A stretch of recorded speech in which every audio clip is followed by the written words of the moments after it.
troubling report on the growing problem of medical ID theft. Hackers are going after your medical records. In fact, according to one report, the health industry is the #1 focus of hackers, more than any other sector. Let's bring in Morgan Wright, cybersecurity analyst. Morgan, this was really surprising. I mean, you think, okay, shopping online, retail, we've heard about the big breaches at Target, for example.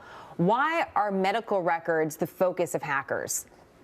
Because, Jenna, they are the goose, they are the golden eggs that the goose has laid, whereas your records, your credit, and you know what? The market drives this. When you go onto these black market sites to buy records, credit card records sell for 50 cents to $1 a record. Medical records sell for $10 to $50 a record because it has your name, your date of birth, your address, your social security number, physical descriptors, even credit card data. So these have become the one place where the most information about you is usually collected. You don't get medical information, date of birth on your credit card information, but you get all of that in your health record. So that's why they're targeting it. You know, and preparing for this segment, it's not even just about the hacking, going into a system and infiltrating it and getting your information. Apparently, medical professionals are carrying around our data in little thumb drives, and that's just, people are able to steal that. Morgan, what can consumers do if we're not only vulnerable online, but we have people carrying around our information and we don't even know that they're doing that?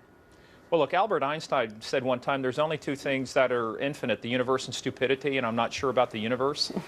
When people are doing stupid things like this, and I do mean they're stupid, you're carrying around on unencrypted thumb drives people's medical information, their histories and stuff.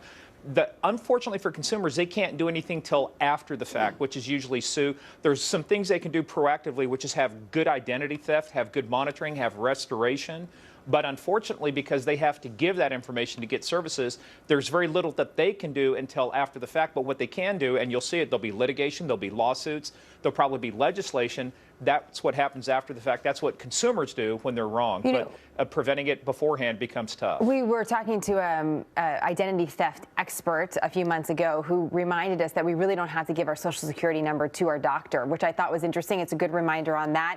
What about paying for those services that are supposed to be watching your identity, Morgan? Do you think that's worth the value? Is that valuable to a consumer?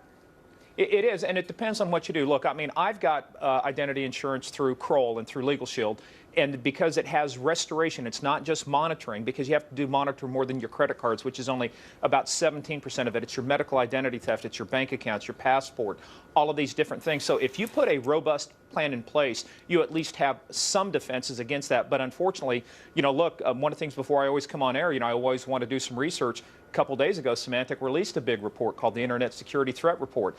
Healthcare attacks were up 25%. You're saying targeted more than any other industry. That's what forms the basis for a lot of this identity theft going on, because the more breaches there are of all this kind of information, it only means that right now, 1 out of every 2 seconds, somebody becomes a victim of identity theft. That means this year, Jenna, 1 out of every 18 to 20 people in the U.S. will become a victim, and a lot of that will become from the 99 million records that have been breached so far this year that are all medical records. When it comes to the medical records, not only are birth dates, social security numbers, but also just the content of it, Morgan. Is that valuable to hackers? Absolutely. And how so?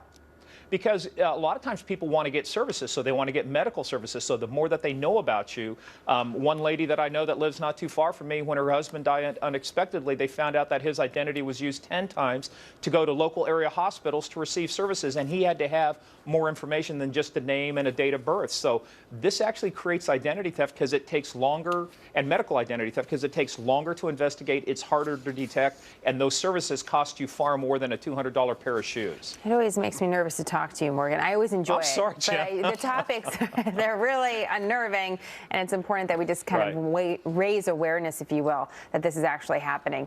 Great to have you, Morgan. We look forward to having you back. Thank you. You bet, Jenna. Talk to you later. Scary stuff. Individual rights or public health?